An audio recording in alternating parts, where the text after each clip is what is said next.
What's up, creeps and ghouls? It's your boy BP. Welcome to the Let's Talk Horror channel.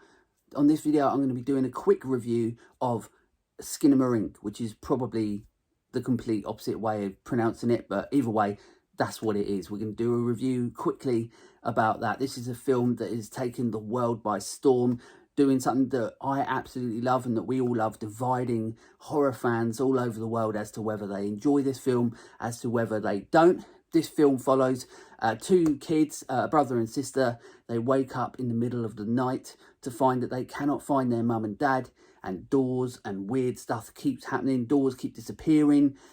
Shows their Lego, which is really annoying, but at least they're not stepping on it. But either way, some weird stuff is going down. And as I say, it is a film that is very different in its approach. It is a film that has, as I said, once again, divided audiences. So that's one of the reasons why I'm doing a review about it. I want to let you know how I feel about it. Let's get into it.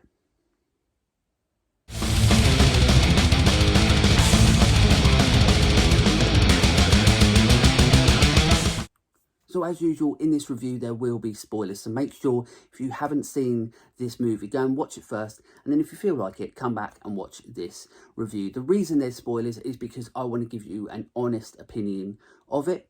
And I can only really do that by speaking about, you know, the film in its entirety and the events that take place in it. So I suppose the big question is, did I enjoy this movie?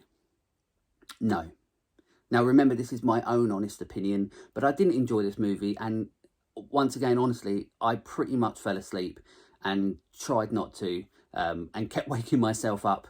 But it wasn't a film that really delivered the tension and dread that I thought it should do, or it could do.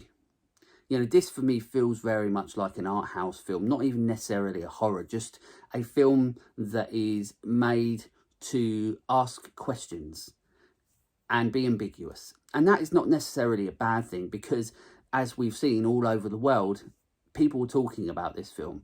And as I've already mentioned, it's dividing the horror community in regards to how they feel about it. I'm on my social media things, and 1 minute somebody's saying, I do not like this film at all. And then sometimes they're like, I absolutely love this film. It was terrifying.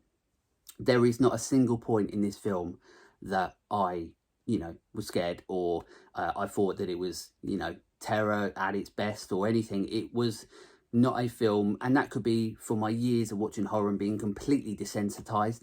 But this is not a scary movie.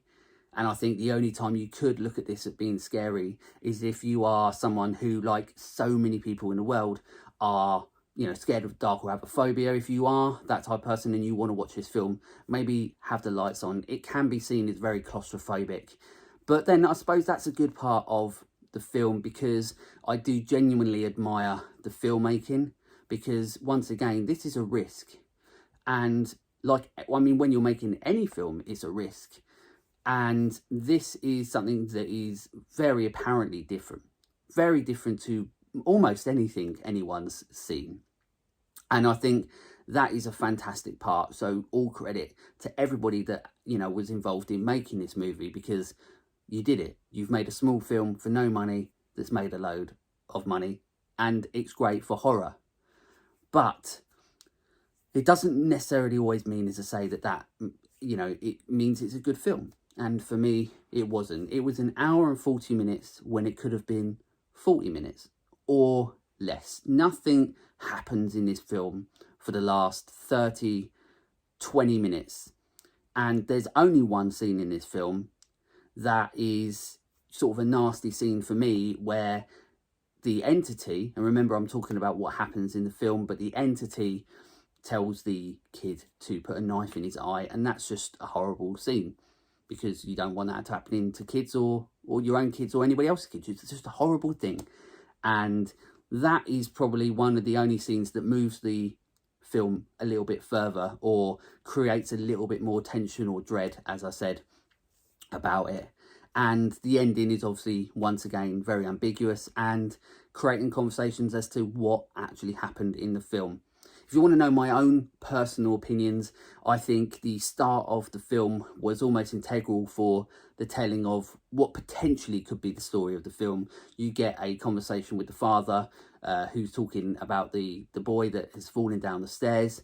For me, this film feels like it, and I could be completely wrong, but this film feels like it could potentially be that the boy is in a coma because he's falling down the stairs, and what we're seeing is almost this nightmare that this boy is in through the coma, because there could potentially be a coma demon or a dream demon that is essentially trying to take, you know, these kids' souls while they're in the coma, which is a scary thought, and in all honesty probably scarier of a thought than the actual film itself.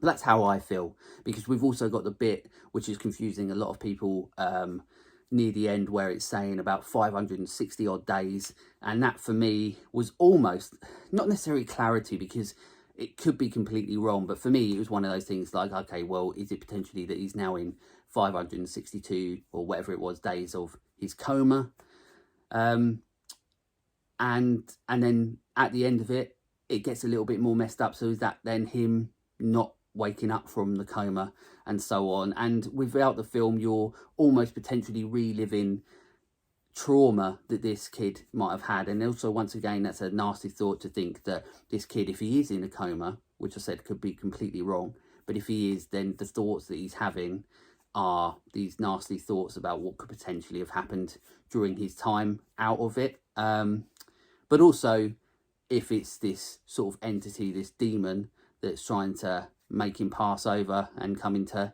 sort of his world that he steals children with, then that's more of an interesting approach, I think. But as I said, this is just my own interpretation of what I took from the film.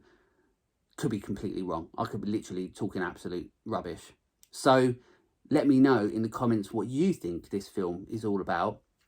Do you agree with me? Do you not agree with me? Do you think it's just a film that's open-ended, very ambiguous, and leaves it down to your own interpretation? But overall, I admire everything that they did. Making a movie is not easy. They did it, and it's been incredibly successful, and that's only a good thing for horror. But as a movie, as a film, did I enjoy it? No. Will I watch it ever again? No. And it's another annoying thing where they're marketing these films as the scariest film you've ever seen in your life, when nothing happens really, and it's not scary at all. The best part about the film for me, in all honesty, was how amazing the wood panels on the walls. They just looked amazing, and I think to myself, I'd love to have them in my house. But once again, I suppose that's a good eye for cinematography. But cinematography, you know, good for setting up shots. Sound design, fantastic. The voice on the entity, they did a really good job. It is quite threatening and quite scary.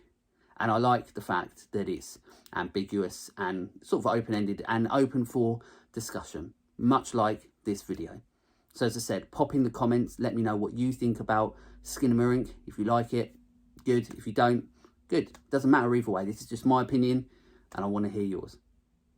So thank you for watching the video. Let me know what you think. As usual, make sure you please subscribe and go and check out the podcast as well. All you got to do is click the links that we've got on YouTube, or head over to any podcast platform and look for the Let's Talk Horror channel. Thank you. Stay creepy.